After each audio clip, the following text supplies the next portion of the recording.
దేశ రాజకీయాలను మలుపు తిప్పిన పార్టీ ఏదైనా ఉందా అంటే టక్కున వచ్చే సమాధానం బీజేపీ అనే. రాజకీయాల్లో సిద్ధాంతాలు, నిబద్ధత, ధర్మబద్ధత, నైతికత, హైందవ ధర్మమే పంచప్రాణాలుగా అడుగులేసిన పార్టీ ఇప్పుడు రూటు మార్చిందా? అధికారం కోసం రాజకీయాల్లో రణనీతికి తలుపులు తెరిచిందా? దేశవ్యాప్తంగా చూస్తుంటే తాజా పరిణామాలు చెబుతున్న వాస్తవం ఏమిటి?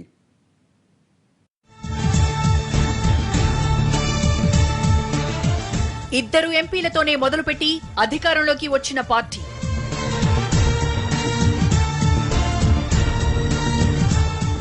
ఒక్క సీటు కోసం చేయి చాచలేక కేంద్ర పీఠాన్నే వదులుకున్న పార్టీ.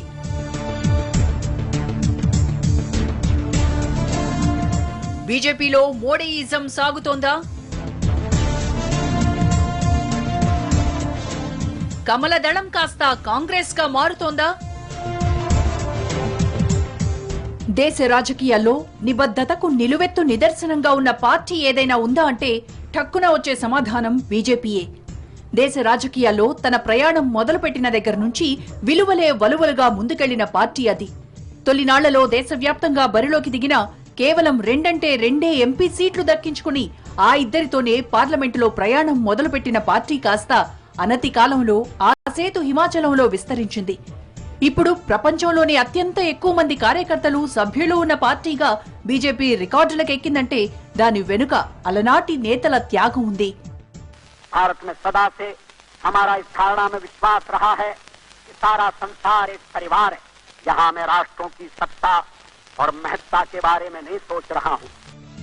రాజకీయాలంటే అధికారమే పరమావధి అని, అధికారం కోసం ఎంతకైనా తెగించవచ్చన్న ఆలోచనలున్న కాంగ్రెస్ మార్క్ రాజకీయాలు సాగుతున్న రోజుల్లో తెరపైకి వచ్చిన పార్టీ బీజేపీ. ఎమర్జెన్సీ లాంటి చీకటి రోజుల నుంచి ఉషోదయానికి అడుగులు వేసిన పార్టీ. ఇద్దరు ఎంపీలతో మొదలుపెట్టి అధికార పీఠాన్ని దక్కించుకున్న పార్టీ. 2 దశాబ్దాల కిందట కేవలం ఒక్క ఓటు కోసం ఆత్మాభిమానాన్ని తాకట్టు పెట్టి చేయి చాచలేక కేంద్రంలో అధికార పీఠాన్నే వదులుకున్న పార్టీ బీజేపీ.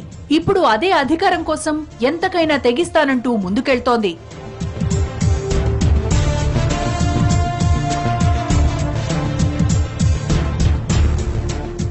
రాజకీయాల్లో సిద్ధాంతాలు, నిబద్ధత, ధర్మబద్ధత, నైతికత, హైందవ ధర్మమే పంచప్రాణాలుగా అడుగులేసిన పార్టీ ఇప్పుడు ఏకంగా రాజకీయంలో రణనీతిని ప్రదర్శిస్తూ ముందుకు సాగుతోంది. కుడి ఎడమైనా సరే, వెనుక ముందైనా సరే రాజకీయంగా ప్రత్యర్థిని అంతం చేయడమే సరికొత్త రాజకీయమంటూ ముందుకు సాగుతోంది. ఉత్తరాఖండ్లో రాజకీయ చాణక్యతకు పదును పెట్టి సంక్షోభాన్ని కాస్త తన వైపుకు తిప్పుకుంది. అరుణాచల్ ప్రదేశ్లో కూడా అడ్డదారులో అయిన అధికారం దక్కించుకోవాలని అడుగులేసింది. గోవాలో ఓటమి పాలైన గెలుపు నాదేనని ముందుకెళ్లింది. మణిపూర్లో గెలుపోటములకు అర్థాలు చేర్పేసింది. ఇప్పుడు బీహార్లో కూడా అధికారమే లక్ష్యంగా పావులు కదిపి అందలం ఎక్కింది. 2 ఏళ్ల కిందట తనకు ఘోర పరాభవం ఎదురైన రాష్ట్రంలోనే అధికార పీఠాన్ని తన కాళ్ల దగ్గరకు తెచ్చుకుంది. మొత్తంగా ఇప్పుడు బీజేపీ లక్ష్యం ఒక్కటే, భారత్ ని ఏకఛత్రాధిపత్యంగా పాలించడం. కాంగ్రెస్ ముక్త భారత్ నినాదాన్ని నిజం చేయడానికి కాంగ్రెస్ మార్కు రాజకీయాన్ని అనుసరిస్తోంది. ఇప్పటి వరకు అన్ని రాష్ట్రాల్లోనూ తన వంతు పాగా వేసేసింది. దశాబ్దాలుగా కాంగ్రెస్ కంచుకోటలైన ఈశాన్య రాష్ట్రాలను బద్దలు కొట్టేసింది. ఇలా చెప్పుకుంటూ పోతే ఇదే దూకుడుతో మోడీ షా చాణక్యానికి పదును పెడితే 2019 తర్వాత దేశవ్యాప్తంగా 1-2 రాష్ట్రాలు మినహా అన్ని చోట్ల కాషాయ జెండాను రెపరెపలాడించాలని చూస్తోంది.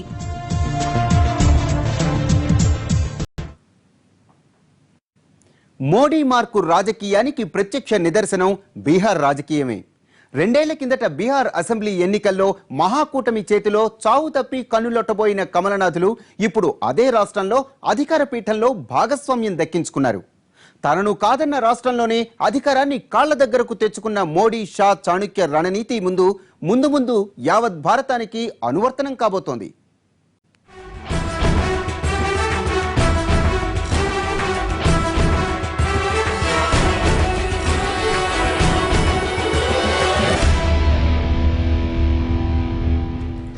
సరిగ్గా 2 ఏళ్ల కిందట బీహార్ రాజకీయాలు ఎవరికీ అంతుచిక్కని విధంగా మలుపులు తిరుగుతూ వచ్చాయి.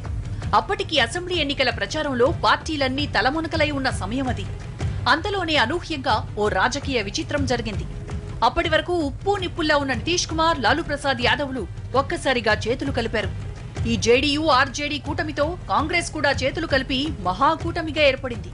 అప్పటికే జోష్ మీద ముందుకెళ్తున్న కమలనాథులు కాస్తంత ఓవర్ కాన్ఫిడెన్స్ తో ఒంటరిగా బరిలోకి దిగారు.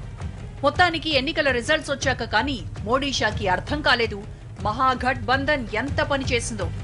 అంతేకాదు మోడీ వేడి తగ్గిపోయిందని చెప్పుకొచ్చింది కూడా ఆ ఎన్నికల ఫలితాలే. అంతేకాదు మోడీకి ఫ్యూచర్ లో గట్టి పోటీ ఇచ్చే నాయకుడు కూడా నితీష్ కుమారే అని ప్రాంతీయ పార్టీల నేతలు కూడా కొనియాడారు. అంతేకాదు ఈ మహాఘట్ బంధన్ ఫార్ములాని అన్ని చోట్ల అప్లై చేయాలన్నారు. ఈ విజయంతో జనతా పరివార్కి కొత్త ఉత్సాహం వచ్చిందన్నారు.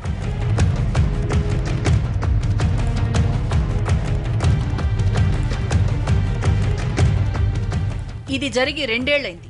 భవిష్యత్తులో మోడీకి గట్టి పోటీ ఇచ్చేది బీహారే అన్న అభిప్రాయం స్థిరపడిపోయిన టైంలో హఠాత్తుగా అక్కడి రాజకీయాలు మారిపోయాయి. రాష్ట్రపతి ఎన్నిక హడావిడి ఇంకా పూర్తిగా ముగియకముందే కొత్త సినిమా రిలీజ్ అయిపోయింది. ముందే స్క్రీన్ ప్లే రాసిచ్చినట్లుగా మహాకూటమిని బద్దలు కొట్టుకుని సీఎం నితీష్ కుమార్ అవినీతి మీద యుద్ధం ప్రకటించారు. తన సీఎం పదవికి రాజీనామా చేసి మరీ బయటకొచ్చేశారు. ఎవరి ఊహకు అందనంత వేగంగా ఈ ఎపిసోడ్ కంప్లీట్ అయిపోయింది. నితీష్ కుమార్ రాజీనామా చేసిన 24 గంటల్లోగా బీహార్ రాజకీయ ముఖ చిత్రం మారిపోవడంతో పాటు బీజేపీ నయా రాజకీయ విశ్వరూపం కూడా ఆవిష్కృతమైంది.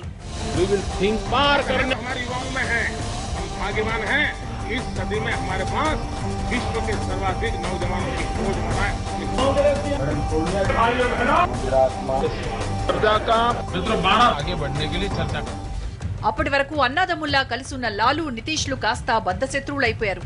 బీహార్ డిప్యూటీ సీఎంగా ఉన్న తేజస్వి యాదవ్ పై అవినీతి ఆరోపణల్ని ఖండిస్తూ సీఎం నితీష్ రాజీనామా చేయడంతో మొదలైన డ్రామా రోజు తిరక్కముందే అధికార పీఠాన్ని మార్చేసింది. అప్పటి వరకు బీహార్లో ప్రతిపక్షంగా ఉన్న బీజేపీ కాస్త ఇప్పుడు అధికార భాగస్వామి అయిపోయింది. తనను కాదనుకున్న రాష్ట్రంలోనే అధికారాన్ని తన కాళ్ల దగ్గరికి తెచ్చుకోవడంలో మోడీ సూపర్ సక్సెస్ అయ్యారు. భవిష్యత్తులో బీజేపీకి గట్టి పోటీ ఇస్తుందనుకున్న బీహార్ని కాస్త తన దారిలోకి తెచ్చేశారు. అసలేం జరిగిందో అర్థం చేసుకునేలోగానే సీన్ మొత్తం మారిపోయింది.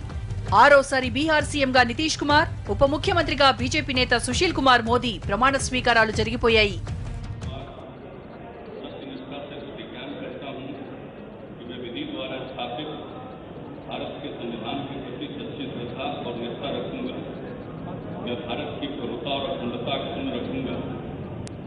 बिहार राज्य के मुख्यमंत्री के रूप में अपने कर्तव्यों का श्रद्धापूर्वक और शुद्ध अंतःकरण से निर्वहन करूंगा.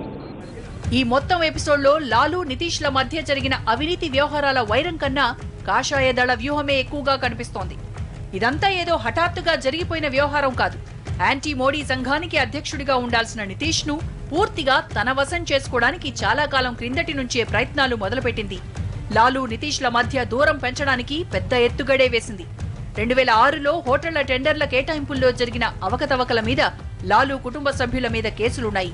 వాటిలో భాగంగా తేజస్వి యాదవ్ నివాసంపై సీబీఐ సోదాలు నిర్వహించింది. ఈ విషయాన్ని మోడీ షా తమకు అనుకూలంగా మార్చుకున్నారు. గురి చూసి సీబీఐ మిసైల్ ప్రయోగించింది. అది కాస్త కరెక్ట్ గా వర్కౌట్ అయింది.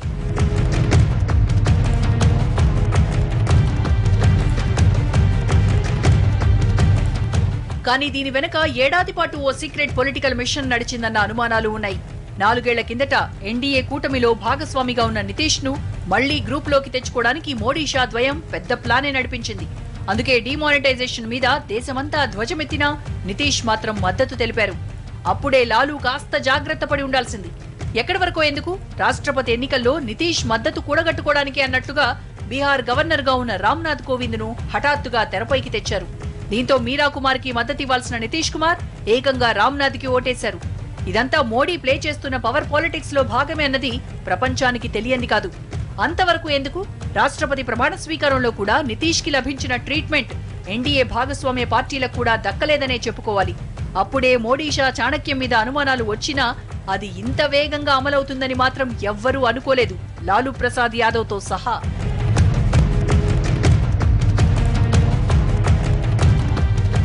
ఈ బీహార్ ఎపిసోడ్లో నితీష్ వర్సెస్ తేజస్వీల మధ్య వివాదం కన్నా మోడీ షా మార్క్ రాజకీయ వ్యూహమే ఎక్కువగా కనిపిస్తోంది.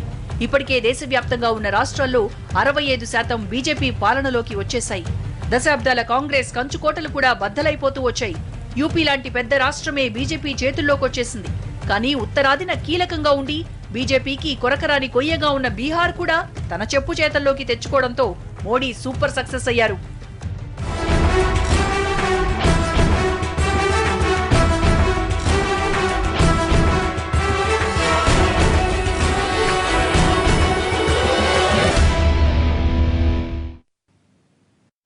స్టోరీ బోర్డులో ఇప్పుడు షార్ట్ బ్రేక్ తీసుకుందాం.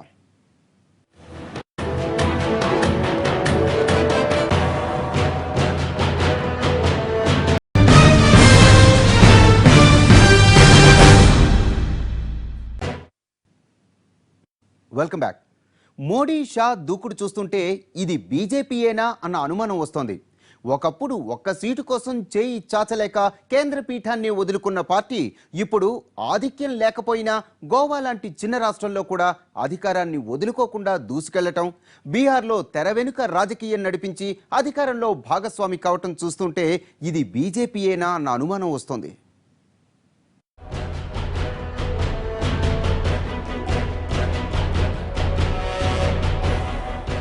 రాజకీయాల్లో పరమావధి ఏదైనా ఉందా అంటే అది అధికారమే అన్న సమాధానం వినిపిస్తుంది. కానీ ఆ అధికార పీఠాన్ని రాజ్యాంగబద్ధంగా దక్కించుకోవాలి తప్ప అడ్డదారుల్లో కాదన్నది ఎందరో రాజనీతిజ్ఞులు చెప్పుకొచ్చిన విధానం. ఇంకా చెప్పాలంటే తొలినాళ్లలో బీజేపీ అడుగులేసిన విధానం కూడా ఇదే. రాజకీయాల్లో సిద్ధాంతాలు, నిబద్ధత, ధర్మబద్ధత, నైతికత, హైందవ ధర్మమే పంచప్రాణాలుగా అడుగులేసిన పార్టీ అది. కేవలం 2 ఎంపీలతోనే ప్రయాణం మొదలుపెట్టి ఆ రాజకీయ విలువలతోనే అధికారంలోకి వచ్చింది. ఆ నిబద్ధతతోనే ఆనాటి కమల దళపతులు వాజ్పేయి, అద్వానీలు పార్టీని కేంద్ర పీఠంపై నిలబెట్టారు.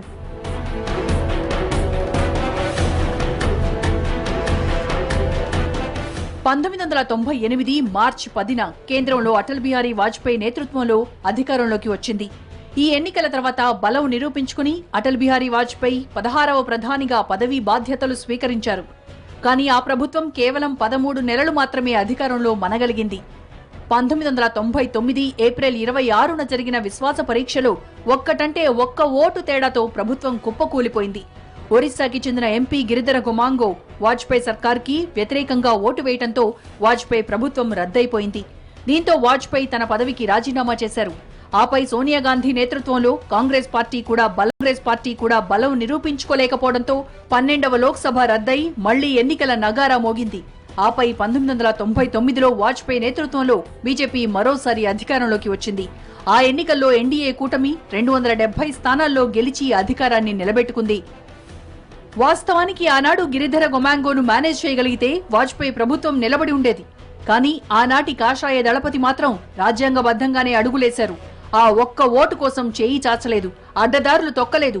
విలువల కోసం రాజ్యాధికారాన్ని వదులుకున్న రాజకీయ పార్టీగా బీజేపీ చరిత్రలో నిలిచిపోయింది. అదే సమయంలో కాంగ్రెస్ పార్టీ మీద ఎన్నో విమర్శలుండేవి. అధికారం కోసం ఎమర్జెన్సీ విధించిన పార్టీగా అధికారం వచ్చే అవకాశం ఎక్కడున్నా అక్కడ కాంగ్రెస్ వాలిపోతుందని, తిమ్మిని బమ్మిని చేసైనా అధికారాన్ని దక్కించుకుంటుందని, బలగం లేకపోయినా సంకీర్ణ ధర్మంతో అడ్డగోలుగానైనా అధికారాన్ని దక్కించుకుంటుందని, అవసరమైతే అనైతిక దారుల్లో కూడా అడుగులేసి పవర్లోకి వస్తుందని ఇలా ఎన్నో ఆరోపణలు కాంగ్రెస్ మీద ఉండేవి. కాంగ్రెస్ అధికారం కోసం కట్టు తప్పినప్పుడల్లా కమలనాథులు గగ్గోలు పెట్టారు. కాంగ్రెస్ ను నీతిలేని పార్టీగా విమర్శించారు. రాజ్యాధికారం కోసం ఇంత దిగజారాల్సిన అవసరం లేదని హితవులు పలికారు.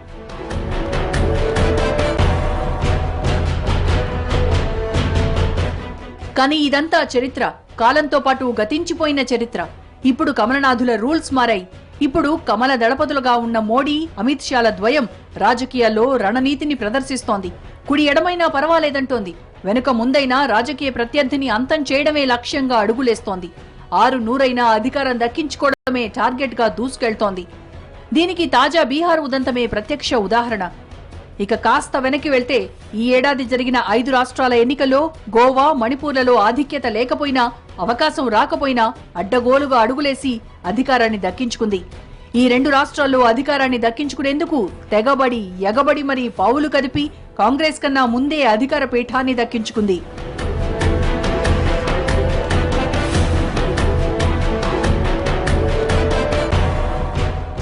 40 స్థానాలున్న గోవాలో అధికార పీఠం ఎక్కడానికి 21 సీట్ల మ్యాజిక్ ఫిగర్ కావాలి. కానీ ఈ ఎన్నికల్లో కాంగ్రెస్ కి 17 సీట్లు, బీజేపీకి 13 సీట్లు, ఎంజీపీ, జీఎఫ్పీ చెరో 3 స్థానాల్లో 4 స్వతంత్రులు గెలిచారు. రాజ్యాంగబద్ధంగా చూస్తే గోవాలో ప్రభుత్వం ఏర్పాటు చేసే అవకాశం కాంగ్రెస్ కే ఉంది. కానీ కాంగ్రెస్ కథ మొదలుపెట్టేలోగా బీజేపీ గేమ్ పూర్తి చేసేసింది. గవర్నర్ ని మేనేజ్ చేసింది.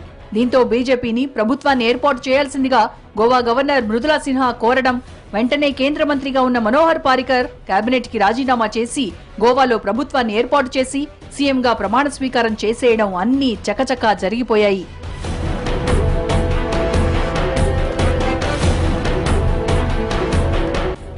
ఒక్క గోవాయే కాదు, మణిపూర్లోనూ ఇదే రాజకీయ రణనీతి ప్రదర్శించింది బీజేపీ. 60 మంది సభ్యులున్న మణిపూర్లో కాంగ్రెస్ 28 సీట్లు దక్కించుకుంది. బీజేపీ 21 స్థానాల్లోనే గెలిచింది. కాంగ్రెస్ మరో 4 సభ్యుల మద్దతు తీసుకుని గవర్నర్ దగ్గరకు వెళ్లేలోగానే 11 మంది సభ్యులను తన వైపు తిప్పుకుని బీజేపీ ప్రభుత్వాన్ని ఏర్పాటు చేసే బలం తమకే ఉందని గవర్నర్ ముందుకెళ్లింది. ఇందుకోసం కాంగ్రెస్ నుంచి బీజేపీలోకి వచ్చిన బీరేన్ సింగ్ నే పాత్రధారిగా ఎన్నుకుని పావులు కదిపి సక్సెస్ అయింది. మొత్తంగా ఈ 2 రాష్ట్రాల్లో అధికారమే పరమావధిగా మోడీషా ద్వయం అనుసరించిన రాజకీయ నీతి చూస్తుంటే బీజేపీ ఒకప్పటి రాజకీయ నీతిని వదిలిపెట్టి అధికారమే లక్ష్యంగా రణనీతిని ఫాలో అవుతున్న విషయం అర్థమవుతోంది. ఇంకా చెప్పాలంటే ఇది రాష్ట్రాల్లో అధికారం కోసం కమలనాథులు అనుసరిస్తున్న రాజకీయ కుట్రలు చూస్తుంటే ఇది కాంగ్రెసా బీజేపీనా అన్న అనుమానం వస్తోంది. అధికారం కోసం అప్పట్లో కాంగ్రెస్ నేతలు అనుసరించిన అడ్డదారుల్లో ఇప్పుడు కమలనాథులు అడుగులేస్తున్నారు. చిన్న రాష్ట్రమైనా సరే పెద్ద వ్యూహంతో ముందుకెళ్లి రాజ్యాంగ విలువల్ని కూడా పక్కన పెట్టి అధికారాన్ని దక్కించుకుంటున్నారు. బోర్డులో మరో షార్ట్ బ్రేక్ తీసుకుందాం.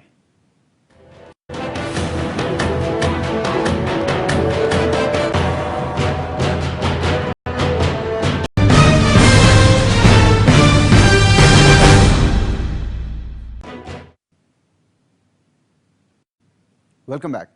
కాంగ్రెస్ ముక్తు భారత్ నినాదం నిజం చెయ్యాలన్న కసో లేక యావత్ భారతాన్ని కాషాయమయం చేయాలన్న లక్ష్యమో తెలియదు, కానీ బీజేపీ మాత్రం రూటు మార్చి దూసుకెళ్తోంది.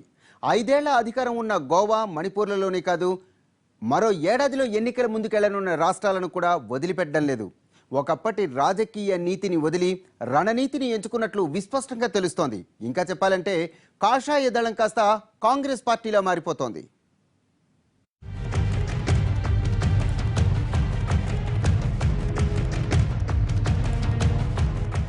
దేశ రాజకీయాల్లో దూసుకెళ్తున్న రాజకీయ పార్టీ బీజేపీ. నిజానికి యూపీఏ 1, 2ల అవినీతి పాలన తర్వాత కోట్ల మంది ప్రజలు మోడీ నాయకత్వాన్నే ప్రత్యామ్నాయంగా ఎంచుకున్నారు. దానికి 2014 పార్లమెంట్ ఎన్నికలే కాదు, తాజా 5 రాష్ట్రాల ఎన్నికల ఫలితాలు కూడా అద్దం పడుతున్నాయి. రాజస్థాన్, ఉత్తరప్రదేశ్, గుజరాత్, మధ్యప్రదేశ్, ఛత్తీస్గఢ్, మహారాష్ట్ర ఇలా అన్ని పెద్ద రాష్ట్రాల్లోనూ బీజేపీయే ఉంది. ఇక మిగిలిన రాష్ట్రాల్లో కూడా బీజేపీ సంకీర్ణ ప్రభుత్వాలే అధికారంలో ఉన్నాయి. అయినా సరే కమలనాథులు అధికారం కోసం అడ్డదారులు తొక్కుతూనే ఉన్నారు. గోవా, మణిపూర్ లాంటి చిన్న చిన్న రాష్ట్రాల కోసమే కాదు, మరో ఏడాదిలో పదవీకాలం పూర్తయ్యే రాష్ట్రాల కోసం కూడా పాకులాడుతున్నారు.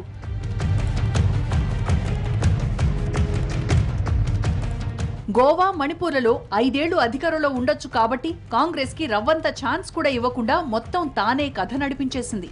కానీ ఏడాదిలో పదవీకాలం పూర్తి కానున్న ఉత్తరాఖండ్లో అనైతిక మార్గంలో ప్రభుత్వ ఏర్పాటుకు పావులు కదిపింది. గవర్నర్లను అడ్డం పెట్టుకుని ఫెడరల్ స్ఫూర్తికి భంగం కలిగించేలా ప్రవర్తించింది. అధికార పార్టీ ఎమ్మెల్యేలను తమ వైపు లాక్కొని కృత్రిమ రాజకీయ సంక్షోభాన్ని సృష్టించి దాన్ని అవిశ్వాస తీర్మానం వరకు తీసుకెళ్లి ఆపై రాష్ట్రపతి పాలన విధించి అక్కడి నుంచి అధికారం దక్కించుకునేలా పావులు కదిపింది. ఈ ప్రయత్నాలకు సుప్రీంకోర్టు మొట్టికాయలు వేసినా కమలనాథుల తీరు మాత్రం మారలేదు. ఉత్తరాఖండ్లో హరీష్ రావత్ ప్రభుత్వాన్ని ఇరుకున పెట్టాలని చూసిన ప్రయత్నాలకు సుప్రీంకోర్టు చెక్ పెట్టింది. అసలు ఉత్తరాఖండ్లో రాష్ట్రపతి పాలనకు అవసరమేంటని ప్రశ్నించింది. దీంతో మరోసారి హరీష్ రావత్ తిరిగి అధికారాన్ని దక్కించుకున్నారు. నిజానికి ఇది బీజేపీకి పెద్ద దెబ్బే, కానీ దీన్ని కూడా తనకు అనుకూలంగా మార్చుకుంది. ఈ సంక్షోభాన్ని సాకుగా చూపించి ఉత్తరాఖండ్ ఎన్నికల్లో బీజేపీ అధికారంలోకి వచ్చింది.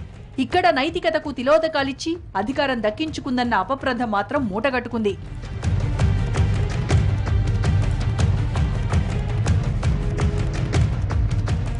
ఒక్క ఉత్తరాఖండ్లోనే కాదు, అరుణాచల్ ప్రదేశ్లో కూడా ఇదే పంథాను అనుసరించింది. నబం టుకీ సర్కారులో పొరపొచ్చాలను బేస్ చేసుకుని రాజకీయ సంక్షోభం సృష్టించింది. కానీ నబం టుకీ గట్టిగా పోరాటంతో కమల దళం వెనక్కి తగ్గాల్సొచ్చింది. ఇక తమిళనాడు విషయానికొస్తే జయలలిత మరణం తర్వాత నెలకొన్న రాజకీయ సంక్షోభాన్ని తనకు అనుకూలంగా మార్చుకోవాలని బీజేపీ చెయ్యని ప్రయత్నమే కనిపించదు. శశికళ సీఎం అవుతారన్న తరుణంలో గవర్నర్ విద్యాసాగర్ రావును అందుబాటులో ఉంచకుండా ముంబై తరలించింది. ఆపై పన్నీర్ సెల్వం తిరుగుబాటు, కోర్టులో శశికళకు శిక్ష పడటం, పళనిస్వామి సీఎంగా ప్రమాణ స్వీకారం చేయడం, డీఎంకే ఆందోళనలు అన్నింటి వెనుక కాషాయదళ హస్తం అంతర్లీనంగా కనిపిస్తూనే ఉంది. ప్రస్తుతానికి తమిళనాట తన ప్లాన్ వర్కౌట్ కాకపోయినా భవిష్యత్తులో అడుగుపెట్టేలా అంతా సిద్ధం చేసుకుంది బీజేపీ. ఈ 3 రాష్ట్రాల్లోనే కాదు, దాదాపు అన్ని రాష్ట్రాల్లోనూ నైతికతను పక్కన పెట్టి ఇదే చాణక్య నీతి అనుసరిస్తూ వెళ్తోంది. ఇంకా చెప్పాలంటే పవర్ పాలిటిక్స్ లో ఇది తప్పనిసరి. బీజేపీ కూడా అదే దారిలో అడుగులేస్తోందని ఆ పార్టీ నేతలే చెప్పుకొస్తున్నారంటే పరిస్థితులు ఎలా ఉన్నాయో అర్థమవుతోంది.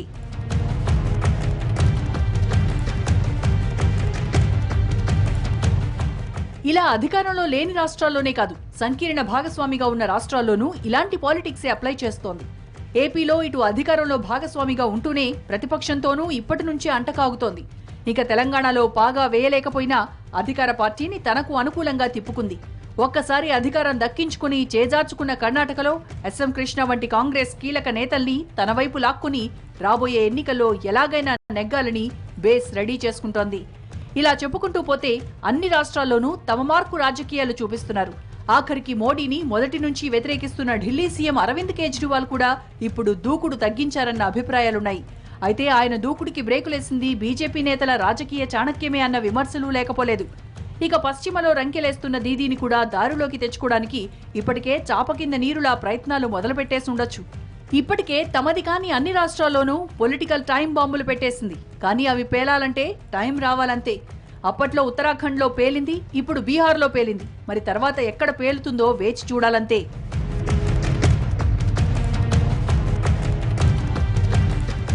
ప్రత్యర్థుల బలహీనతల మీద కొట్టడం, చిన్న సందర్భాన్ని కూడా సంక్షోభంలా మార్చడం, వ్యతిరేకతను కూడా అనుకూలతలుగా మార్చుకోవడం వంటి రాజకీయ రణనీతికి ఇప్పుడు కమలనాథులు కేర్ ఆఫ్ అడ్రస్ గా మారుతున్నారు. ఇప్పుడు బీజేపీ లక్ష్యం ఒక్కటే, భారత్ని ఏకఛత్రాధిపత్యంగా ఏలటం. అందుకు అవసరమైతే ఏం చేయడానికైనా అది వెనకాడటం లేదు.